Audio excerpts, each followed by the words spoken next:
Treneriai Kauno Žalgiris įsigijo Broką Motumą ir Olivier Hanlaną. Kokia jūsų nuomonė yra apie šios žaidėjus?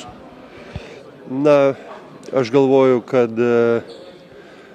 mūsų pirkiniai, kuriuos pasirašėm, buvo tikrai pasverti.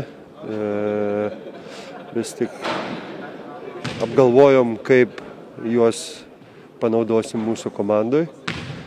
Ir dabar belieka tikėtis, kad jie pateisins tas jas dedamas vilčias ir mes būsim tikrai pasiruošę juos kuo greičiau įlieti komandą ir kad kuo greičiau pritaptų prie mūsų ir su komanda demonstruotų tą žaidimą, kokį mes iš jų tikimės. Rinktinėje žaidžia net 2 Kauno Žalgirio žaidėjai, Kalnietis ir Lekavičius. Kaip jums jų žaidimas?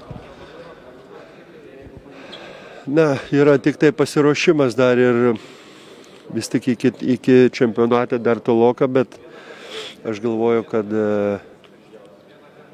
smagu, kad po beveik metų nežaistų grįžo Mantas ir kiekvienas rungtynės gerina savo žaidimą.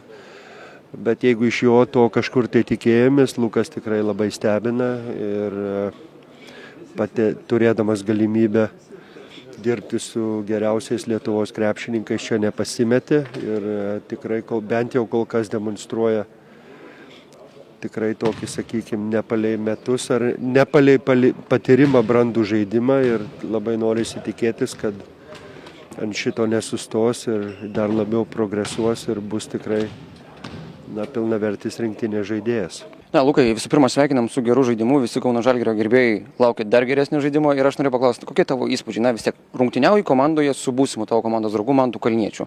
Koks jausmas aikštelėje su juo? Treniruotis, bėgioti? Tai kad mes nesame vienoje komandoje, visada priešai būnam treniruočių metu, tenka dengti vienas kitą. Nežinau, geri įspūdžiai, geras krepšininkas tikrai. Nežinau, kol kas, kol esu rinktinėje, visi įspūdžiai geri, ne tik su juo ir su kitais žaidėjais žaisti yra tikrai. Aukštos klasės krepšininkai, visi įspūdžiai geri.